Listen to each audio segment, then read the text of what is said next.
राजीव देसवाल जी, किस तरह से आप देखते हैं, क्या आपको लगता है, आप क्या कहेंगे, किस तरह का लालच दिया गया होगा, किस तरह से इस जासूसी के गिरोह में शामिल किया गया होगा? क्योंकि ये जो दानिश नाम का कैरेक्टर है, इसके बारे में जैसे जैसे और जानकारियां सामने आ रही हैं, इसके राज खुल रहे हैं और पता चल रहा है कि कई मामलों में ये लिंक्ड था। देखिए, एज अ प्राइवेट डिटेक्टिव मुझे 35 साल इस प्रोफेशन में हो चुके हैं और मैं ये जानता हूं कि प्राइवेट डिटेक्टिव बनाए नहीं जाते, पैदा होते हैं, बॉर्न होते हैं। जैसे कि एक हीरा बॉर्न होता है, हीरा निकलता है, उसको तराशा जाता है जौहरी के द्वारा, तब उसकी कीमत बढ़ती है। ऐसे ही प्राइवेट डिटेक्टिव होता है। अगर आप पाकिस्तान की वार कॉन्स्पिरेसी को समझें, आप उसकी प्रॉक्सी वार की स्ट्रेटेजी को समझें, तो वो क्या करता था, स्लीपर सेल भेजता था, वो आतंकवाद को भेजने के लिए बॉर्डर पर गोलियां चलाता था, वो देश में जगह जगह विस्फोट कराता था। ये आज से 15-20 साल पहले हो रहा था, लेकिन अब चीजें बदल रही हैं क्योंकि सोशल मीडिया बहुत पावरफुल हो चुका है। और सोशल मीडिया में सबसे ज्यादा कौन यूज हो रहे हैं? युवा यूज हो रहे हैं। आपने देखा होगा जितने 12-13 लोग पकड़े गए, इनमें एक कॉमन चीज है, ये सब बॉर्डर के आसपास के लोग हैं, ये सब युवा हैं, ये सब निम्न कहते हैं स्टेटस से आते हैं, इनको लालच दिया जा सकता है। अब समझने वाली बात यह है कि ये युवा ही क्यों टारगेट है पाकिस्तान की प्रॉक्सी वार के अंदर। सबसे बड़ी बात यह है कि ये ही युवा हैं जो हर जगह यूट्यूबर, ब्लॉगर, इन्फ्लुएंसर के नाम पर कहीं पे भी जा सकते हैं, कहीं पे भी वीडियो बना सकते हैं और उन्हीं वीडियो की आड़ के अंदर ये सेंसिटिव एरिया की वीडियो बनाते हैं और पैसे की लालच में देशद्रोह करते हैं। ये कोई जासूस नहीं है, ये देशद्रोही हैं। इनको सजाएं मिलनी चाहिए, क्योंकि अगर हम ऐसे युवाओं के ऊपर अगर ध्यान नहीं रखेंगे तो हमारी आने वाली और नस्लें और युवा आगे बढ़ेंगे और युवा यूज होंगे। पाकिस्तान अपनी प्रॉक्सी वार के अंदर आने वाले दिनों में इन्हीं युवाओं को यूज करेगा, क्योंकि युवा इसलिए यूज हो रहे हैं क्योंकि ये सबसे ज्यादा यूट्यूबर, इन्फ्लुएंसर बनते चले जा रहे हैं। इनके व्यूवर्स होते हैं, ये नैरेटिव सेट कर देते हैं। जब ये नैरेटिव सेट करते हैं तो देश के अंदर सोच लोगों की बदलती है। आप सोचिए, इनके कौन युवा कहते हैं जो व्यूवर्स हैं, वो सब के सब युवा हैं। अब युवा इस देश के अंदर अगर उनकी सोच बदलनी शुरू हो जाए, देश के बारे में नैरेटिव नहीं, लेकिन युवा जो है निशाना क्यों बन रहे हैं, ये भी तो एक सवाल है ना देशपाल साहब। युवा निशाना किस लिए बन रहे हैं? सिर्फ पैसों के लालच में?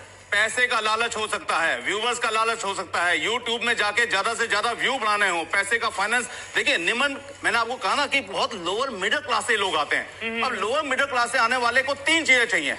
उसका YouTube चैनल दुनिया में पहचाना जाए, उसके लिए उसको व्यूज चाहिए। व्यूज कौन दिलाएगा? अगर पाकिस्तान उसको ट्रैप कर रहा है तो पाकिस्तान कहेगा हम आपको अपने अवाम से 3-4-5 लाख तो व्यूज दिलाएंगे ही दिलाएंगे।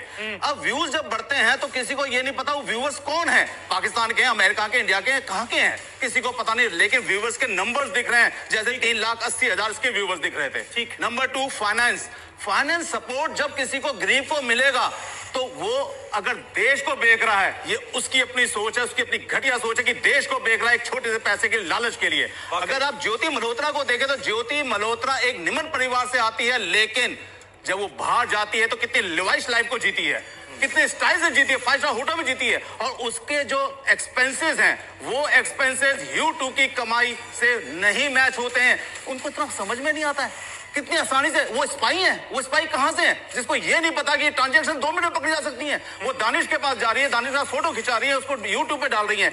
ये सिर्फ और सिर्फ अंडर कवर है कि मैं तो यूट्यूबर हूं, देखिए मैं तो हर जगह जा रही हूं। और उसी आड़ के अंदर सेंसिटिव एरिया की इंफॉर्मेशन, सेंसिटिव एरिया क्या है? सेंसिटिव एरिया वो है जहां पे आर्मी डिपोर्ट हुई है, आर्मी का एग्जिट कहां है, एंट्री कहां है, एरिया कितना बड़ा है। यानी वही बात निकल कर सामने आ जाए। ISI तभी रिक्रूट करेगी ना जब आप उसके किसी काम के होंगे।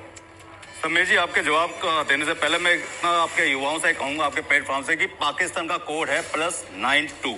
हाँ, इस तरफ से कोई भी कॉल आने वाली होती है, आती है, आप उसको ब्लॉक करना सीखिए। क्योंकि पाकिस्तान पहले क्या करता है कि यहाँ के लोकल नंबर से आपको ट्रैप करता है, उसके बाद फिर धीरे धीरे पाकिस्तान के नंबर से ट्रैप करके आपसे इन्फॉर्मेशन इकट्ठी करनी शुरू करता है। तो +92 को याद रखिए जिंदगी भर के लिए, इससे आपने कभी कोई बात नहीं करनी। नंबर 1। नंबर 2, हनी ट्रैप अपने आप में एक बहुत ही विस्तृत कहते हैं इन्वेस्टिगेशन पॉइंट है, क्योंकि हम प्राइवेट डिटेक्टिव भी हनी ट्रैप नहीं करते, लेकिन मुखबिर बनाते हैं। इंफॉर्मेशन गैदर करने के लिए कमजोर कड़ियों को ढूंढते हैं। कमजोर कड़ियां कौन होती हैं? जो किसी बार में जा रहे हैं, पी रहे हैं, उठ रहे हैं, किसी कहते हैं वुमनाइजर टाइप के लोग हैं, पैसे की उनको कहते हैं जरूरत पड़ी रहती है, इस तरीके के वीक पॉइंट ढूंढे जाते हैं।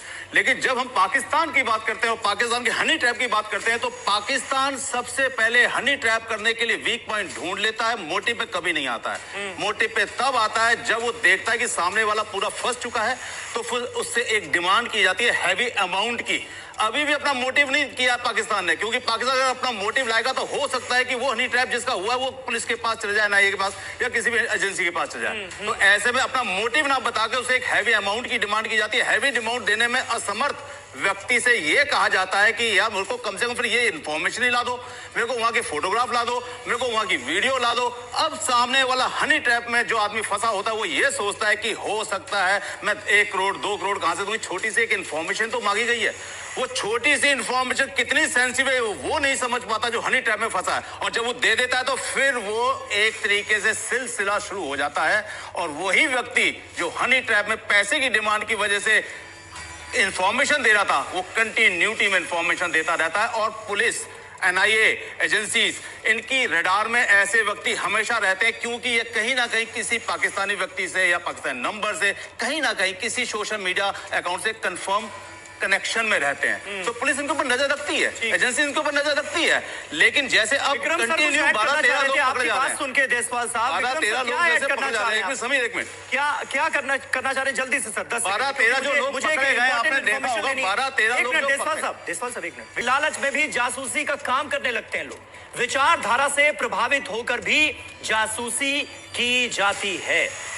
देशपाल साहब, क्या आप कहना चाहेंगे? आप अपने एक्सपीरियंस से क्या बताना चाहेंगे और कैसे लोगों को सावधान करना चाहेंगे?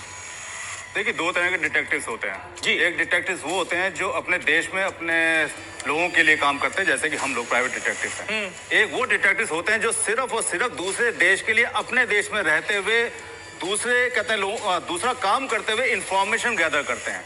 डिटेक्टिव लोग बनते सिर्फ इसलिए हैं कि एक तो पैशन होता है, दूसरा एडवेंचर होता है, तीसरा पैसे की भी इसमें काफी कहते हैं ज्यादा पैसा मिलता है, ये सोच होती है। और आप देखेंगे कि 12-13 जो लोग पकड़े गए हैं अभी आज की तारीख में जी, वो लोग तब पकड़े गए हैं, उससे पहले वो क्यों नहीं पकड़े गए?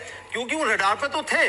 लेकिन जब वार की स्थिति किसी देश में बनती है तो इंफॉर्मेशन का आदान प्रदान बहुत तेजी से बढ़ जाता है। और ऐसे में जब आदान प्रदान तेजी से बढ़ता है तो जब डिजिटल का यूज ज्यादा होने लगता है, तो जो लोग रडार पे होते हैं उनके साथ कई गलतियां होती हैं। मैंने कहा कि मुमकिन है ये तमाम लोग